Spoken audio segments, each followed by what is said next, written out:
आज इंट्रोडक्शन में जाहिर है नून लीग भी शामिल है, कल तक साबिक DGFIA थे, आज रहनुमा मुस्लिम लीग नून है। ये फैसला कि आपने सियासत में कदम रखना है और at this point in time रखना है और फिर मियां नवाज शरीफ जो अब आपके कायद है उनका इस्तकबाल भी करना है, ये आपका अपना फैसला था? और अगर ये फैसला अपना था तो ये फैसला आपने कब किया बशीर मेमन साहब? मैं आपको थोड़ी सी करेक्शन करना चाहूँगा। DGFIA मैं था, लेकिन मैं रहनुमा मुस्लिम लीग नहीं हूँ। मैं कारकुन हूँ मुस्लिम लीग नवाज का। मैं कारकुन हूँ मियां नवाज शरीफ साहब का। और मैंने वैसे ही आंखें बंद करके उनकी जमात में शमूलियत का वैसा फैसला नहीं किया। ना मुझे कोई उससे वो कानून में या आइन में इस तरह की कोई बात नहीं है कि मैं किसी सियासी पॉलिटिकल पार्टी को ज्वाइन नहीं कर सकता। 1 2 उन्होंने मुझे कन्वीनियर लगाया, मेरे ज्वाइन करने के बाद कन्वीनियर लगाया जो अभी लॉजिस्टिकली हम लोग जा रहे हैं सिंध से काफिले लेकर के, उसका मुझे कन्वीनर लगाया। और मेरे साथ अपनी हमारी जो टीम है, ज़ाहिर है वो मेरे सीनियर्स हैं, वो भी मेरे साथ हैं। मैं उन्हीं के गाइडेंस पे चल रहा हूँ, मैं उन्हीं के बोलने पे चल रहा हूँ, मैं उन्हीं के मशवरे के साथ चल रहा हूँ। लेकिन अब ज़ाहिर है हमंगस टास्क है, बहुत बड़ा टास्क है, तो हम अपनी टीम को बढ़ा भी रहे हैं। टीम को भी बढ़ा रहे हैं, उसमें दूसरे लोगों को इंक्लूड कर रहे हैं, दूसरे लोग भी उसमें आ रहे हैं। तो मैं समझता हूँ कि सबसे पहले ये करेक्शन कि मैं रहनुमा नहीं। अच्छा, मेरा बड़ा सादा सा सवाल है। आप कारकुन हैं, आज आप नवाज शरीफ के सिपाही हैं, कल आप DGFIA थे, फिर साबिक DGFIA थे। मेरा बड़ा सादा सा सवाल है बशीर मेमन साहब, and I want you to respond in a very simple and candid manner. ये जो कुछ हुआ है, मतलब आप इससे पहले चेयरमैन PTI के खिलाफ स्टेटमेंट्स भी दे रहे थे, बहुत सारी बातें थी, एक बयानिया तो बन रहा था।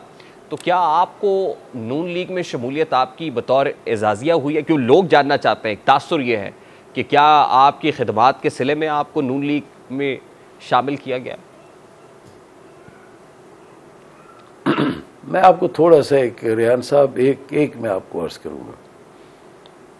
आप एक जर्नलिस्ट है और इन्वेस्टिगेटिव जर्नलिस्ट है।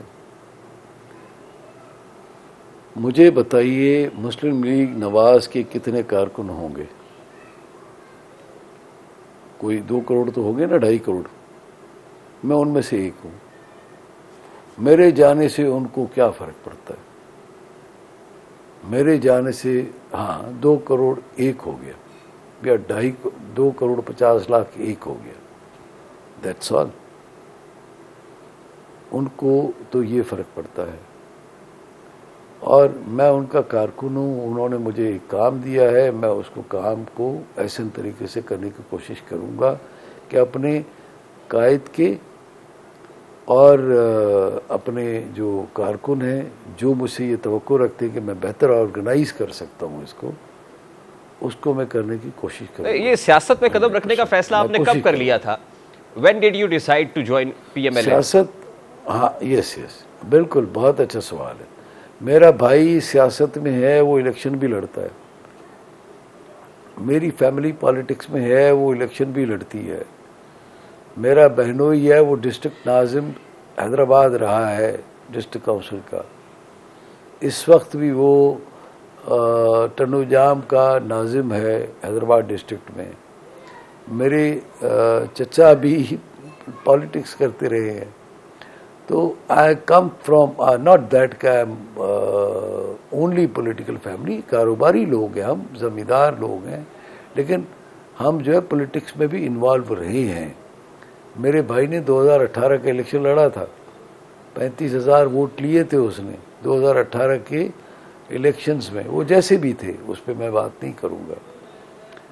तो मेरा सियासत में आना कोई ऐसी कोई चीज़ नहीं है। मैं इसलिए जान रहा हूँ ना सर कि आज लोग सवाल उठा रहे हैं कि बशीर मेमन साहब की मुखासमत चेयरमैन PTI से या साबिक वज़ीर आज़म से इसी वजह से थी कि वो आपकी रग़बत मुस्लिम लीग नून की तरफ या नवाज शरीफ साहब की तरफ से। मैं आपको एक अर्ज करूं, मेरी जो नौकरी शुरू हुई थी एज एएसपी 1986 में। मैंने सीएसएस करके इम्तहान पास करके मैंने अल्लाह के करम से, माँ की दुआओं से मैंने नौकरी हासिल की थी और अपनी मेहनत से। दूसरा, मेरे प्रमोशंस बिल्कुल टाइमली हुए। उसमें कभी पीपल्स पार्टी का दौर भी रहा, कभी परवेज़ मुशर्रफ साहब का दौर भी रहा, फिर नून लीग का दौर भी रहा। मैं 9 ज़िलों में एसपी रहा हूँ सिंध में, 9 डिस्ट्रिक्ट्स, और मुख्तलिफ अदवार में रहा हूँ। मेरी जो वर्किंग है वो आप किसी से भी पूछ लें, 9 ज़िलों का मैं आपको नाम बता देता हूँ। उस ज़माने में मेरी बिल्कुल पॉलिटिकल एफिलिएशन मेरी फैमिली की किसी न किसी पॉलिटिकल पार्टी के साथ थी, लेकिन मैं मुस्लिम लीग फंक्शनल के दौर हुकूमत में भी एसपी था डिस्ट्रिक्ट में।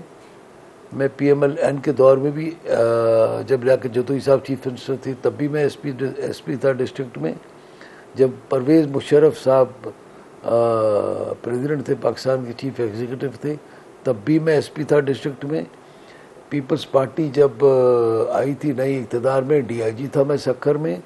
फिर मैं डीआईजी, उन्हीं के दौर में डीआईजी सक्खर लगा, ट्रांसफ़र होकर डीआईजी हैदराबाद लगा, उनके दौर में ट्रांसफ़र होकर के।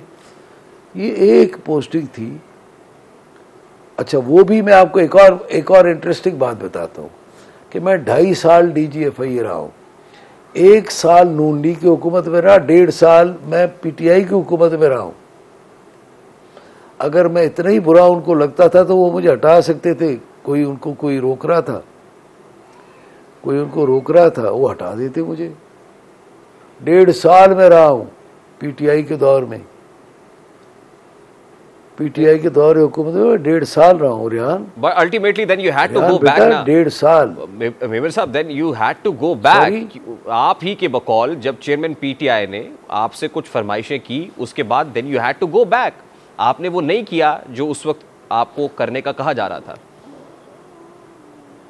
बेटा, मैं एक बात कर रहा हूँ जी, वो एज प्राइम मिनिस्टर देखने में कुछ और है। अब लोगों को पता नहीं लग गया कि तकरीरें वो कुछ और करता कुछ और है। अच्छा, तो आज उनकी पार्टी के साथ जो कुछ हो रहा है, आज जो कुछ हो रहा है मेमर साहब, आज देखिए, आज ही फरूख हबीब ने पार्टी से अलहदगी इख्तियार की है, आईपीपी ज्वाइन कर ली है। उससे पहले उस्मान डार और फिर सदाकत अब्बासी के इंटरव्यूज़ भी आपने सुने। ये हालिया हैं, चंद चीज़ें हैं। ये कोई शिकस्त व रेख्त किसी पॉलिटिकल पार्टी में फर्स्ट टाइम तो नहीं हो रही। 2018 में यही नून लीग का हाल था, जो हाल आए 2023 में तहरीक इंसाफ का है। इंटेंसिटी थोड़ी सी ज़्यादा है, वहाँ रास्ते में 9 मई पड़ गया। इज़ इट जस्टिफाइड मेमन साहब? सवाल बड़ा सादा सा है। बेटा, बिल्कुल आपका सादा सवाल है और मेरा भी बिल्कुल सादा जवाब है, इसलिए कि मैं सियासी आदमी नहीं हूँ। आप ज़रा ये देख लें कि सिंगल लार्जेस्ट पार्टी पंजाब में उस वक्त कौन सी थी। ये थोड़ा सा देख लें कि किसके एमपीए ज़्यादा थे उस वक्त खड़े हुए जो जीते थे, और फिर कौन से आज़ाद एमपीए जहाज़ों में भर के किसके जहाज़ों में आए, और वो आज़ाद खड़े हुए थे, आज़ाद जीते थे। और वो I agree with that sir, I agree ना, आई एग्री। उस वक्त नून लीग के सफ़ों के अंदर नकब लगाया गया, तोड़फोड़ वहाँ हो रही थी। आज देखिए फिर अक्सरियत किसकी ज़्यादा थी। तो आज तहरीक इंसाफ की सफ़ों में नकब लगाया गया, तोड़फोड़ इस तरफ हो रही है। बेटा मैं कुछ और कह रहा हूँ। वो तो जीत के आए थे, सिंगल लार्जेस्ट पार्टी थी वो उस वक्त भी नून लीग। मैं उस वक्त सियासत में नहीं था, लेकिन अभी मैं पढ़ता हूँ तो सिंगल लार्जेस्ट पार्टी थी। लेकिन आज़ाद सारे के सारे चले गए उधर, जहाज़ों में भर भर के जहांगीर तरीन साहब लाए थे। जहांगीर तरीन साहब से आज भी पूछेंगे, वो आपको बता देंगे। अलीम खान साहब आपको आज भी बता देंगे। इंतहाई बाइज़्ज़त लोग हैं, इंतहाई अच्छे लोग हैं। आप दोनों से पूछ लीजिए। एक इंडस्ट्रियलिस्ट है, दूसरे बिल्डर भी है, और एक चैनल भी है उनका। आप उनसे पूछ लीजिए मेहरबानी।